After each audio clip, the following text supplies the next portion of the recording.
Dans cette nouvelle vidéo, nous allons voir maintenant comment nous allons procéder à la facturation. Quelqu'un vient dans le salon, il va avoir accès au service et il va acheter certains produits. Comment on va s'y prendre? Alors, on vient sur facturation, on clique sur nouvelle facture et ici, on doit sélectionner les items qu'on lui a donnés ou les items qu'on lui a vendus. Par exemple, ici, on peut dire que la personne a acheté le vernis. Il en a acheté deux pièces. Et donc ici, nous nous rappelons que le vernis, on en a fait entrer 50 pièces. Mais s'il arrivait par exemple que je vends 75 pièces et que la pièce était 33 euros, 3 dollars, lorsque je clique sur ajouter, on me dit la quantité demandée est supérieure à la quantité en stock. Donc vous voyez ici, en stock, il n'y en a que 50, mais les stocks, en fait, la quantité qu'on veut vendre, qu'on est sur le point de vendre, est des 75 et c'est trop. Donc ici, le système prend en compte le fait que vous ne pouvez pas vendre plus que ce que vous avez. Voilà. Donc très bien, ici je vais vendre deux seulement, deux vernis. Je clique sur ajouter et il va s'ajouter. En dehors de cela, je vais cliquer aussi sur le faux ongle. La personne a aussi acheté les faux ongles. Et donc c'est sur ce faux ongle là qu'on va appliquer les vernis. Je m'en fous, je ne sais pas ce qui va se passer. Donc item, faux ongle, là la quantité ici, on dit que la personne a acheté une pièce dans les 15 sachets. Et donc on fait, et voilà, vous allez voir que les prix augmentent. Donc ici, on était à 3 dollars, 6 dollars, plus 5 dollars, ça fait 11 dollars.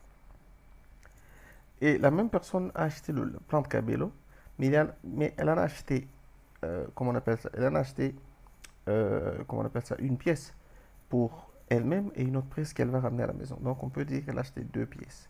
Et le plan de Cabello, on se rappelle que c'était 75 dollars. Donc quand je clique là, vous allez voir que voilà, donc, la personne a payé ces prix que vous voyez là. Donc, après, la personne s'est fait la coiffure. Donc, la personne s'est fait planter. Comment on appelle ça? Le plan de Cabello en question. Donc, ici, la coiffure, elle coûte 20 000 francs. Et donc, ici, ce qui va se passer, c'est qu'on va mettre un. Et quand on ajoute, vous allez voir que pour le prix en francs, vous avez 20 000 francs. Et de l'autre côté, vous avez, comment on appelle ça? Vous avez le prix en francs congolais, donc qui a été plutôt ajouté.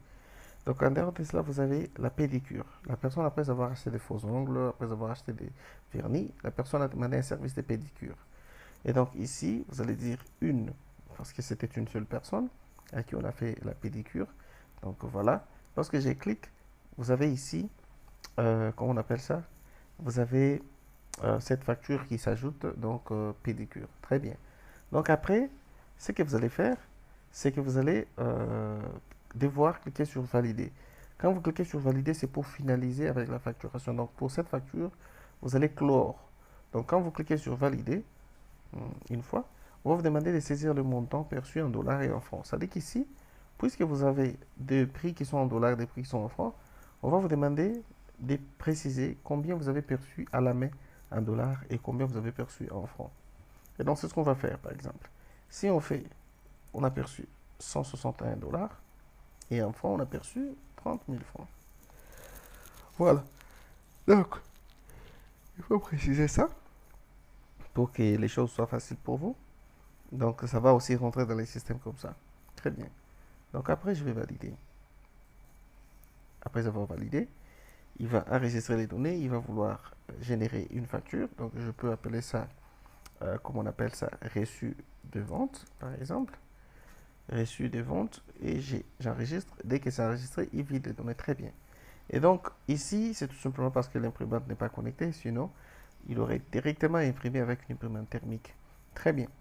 Donc on a vu comment il fallait effectuer une vente et dans la prochaine vidéo, on va voir les différents détails qui s'ajoutent à la vente. Donc je ferme et à nous revoir dans la prochaine vidéo.